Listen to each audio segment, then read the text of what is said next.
guest is an Emmy and Golden Globe nominated actor, you know, from shows like Escape at Dannemora, as well as the films Little Miss Sunshine, There Will Be Blood, and The Batman. This morning, he was nominated for a Critics' Choice Award for his work in The Fabelmans, which is in theaters and on demand now. Let's take a look.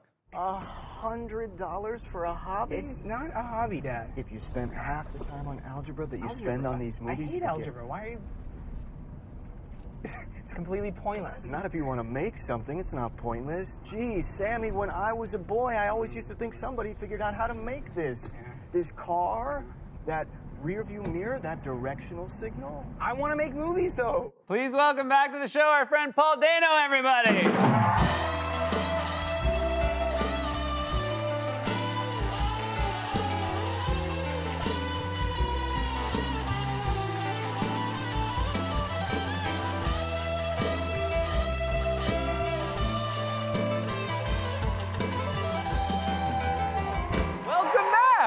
Janelle danced out here. I know. She's got the way to walk on We should have stage. let you What do go I first. do? I know. Yeah. And you went her outfit. When you saw her outfit, you were probably like, "Oh, I jeez." tried to change. I thought if I just take the shirt off and go, you know, Yeah. just cardigan. I think you made the right choice, not even trying to compete with her. Yeah. Ultimately, if you'd have been like, you know what, I'm going to be the dancer they remember from tonight. Yeah. Hey, congratulations as well on your Critics' Choice nomination today. Thanks. Yep. Thanks. Something you do have in common with Janelle, so there you go. Yeah, okay. But before I get to that, your partner, Zoe Kazan, was here a couple weeks ago talking about the fact that you have a very new baby. Yeah. Congratulations on that. Thank you. Thanks. You also have a 4-year-old. How is the 4-year-old adjusting to the new addition? Well, the 4-year-old has pink eye and is sick right now, not contagious, on antibiotics. Great. Don't worry, Seth. With her medicine, actually, you have to put it in the eye. The other day, she was screaming, and I had to hold her down to do it. And I said, you know, we're actually going to have to do this 4 times tomorrow. And she said, we're actually not. And I was like, 4? Like, nobody warned me. You hear about, like, the terrible twos, but 4? I mean, 4's got some kick. It's got terrible some twos attitude. is the biggest lie they tell you, because you think to yourself, because I've been through it now twice, and you go, oh, great, and now 3, and everything is easy. And then 3 is just the terrible twos, but they're smarter. That's so true. Yeah, they're just more, So true. they have more guile. It's awful. Yeah. So yeah. this is a film, this is an autobiographical film by Steven Spielberg. You are playing a version of his father. This is the first time you've played a dad since being a dad. Does that affect your approach to it at all? Yeah, it was actually really nice. I mean, the film I had done before that, the Batman, I played the Riddler, and that's like a whole different bag. You're not taking your family to work with you. If anything, you're trying to create enough separation. So, and this was kind of the first time where it was not about my past or what I'm digging up from my life or like something like it was like, oh, this is me now. I mean, it's not, but it is. It's Bert, but. You know, what it means to be in a marriage, to be a partner, to be a parent. And that felt really good to bring that part of myself to work. One of the great things about this film is it talks about how, you know, a father introduces his son to film, which becomes like a lifelong love affair. Have you started introducing the 4-year-old to art yet?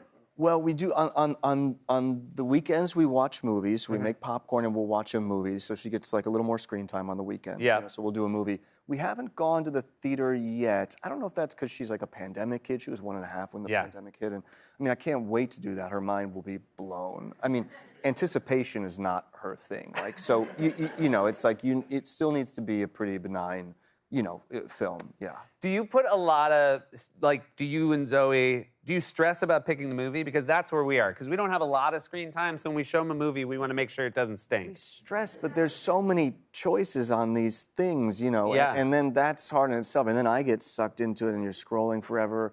And then she's got her opinions, which are very strong, as I've already, you know. And, you know, usually, yeah, we just want, you know, it's like, okay, I want her to be happy. You know, it's a tough line to I walk. want them to be happy, but mostly I just want them to be quiet for 2 hours. I'm glad you said it. Yeah, just I'm glad you anything, said it. yeah. Yeah. Yes. Yeah. I want it to be like the kind of thing that will engage them, but not be so smart they have to ask me a question.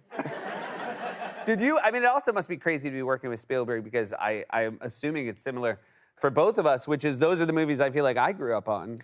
One of my favorite movie theater memories is I was living in a town in Connecticut. Jurassic Park was going to be so big, the lines were going to be so big down the block. My mom took me out of school that Friday early so I could go see the matinee. And for a kid to get to miss school to go see a movie was like the coolest thing. So that is one of my profound theater-going memories, is seeing Jurassic Park. You, those of course were not real dinosaurs, but you did get to work with a real monkey in this film. What a transition, Thank you Seth. very much. I'm very Yeah. Wow. This is not a CGI monkey. This is a real monkey, and it turns out a pretty well-credentialed monkey. Crystal's got a better resume than I do. Crystal, this is Crystal has own Wikipedia page.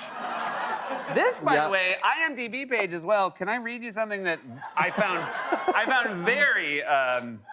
Crystal the monkey is no small bananas. In just 5 of her movies, she holds a box office gross of over $2.5 billion.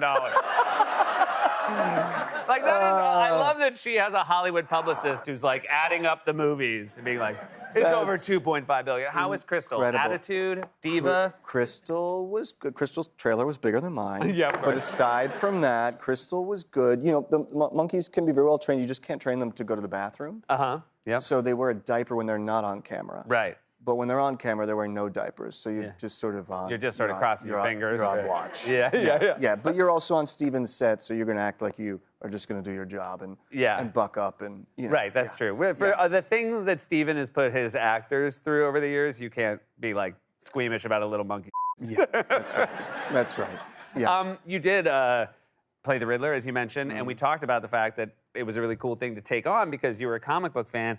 And then you wrote your own Riddler comic, Year One, which is so wonderful. I know you worked on it during the film, right?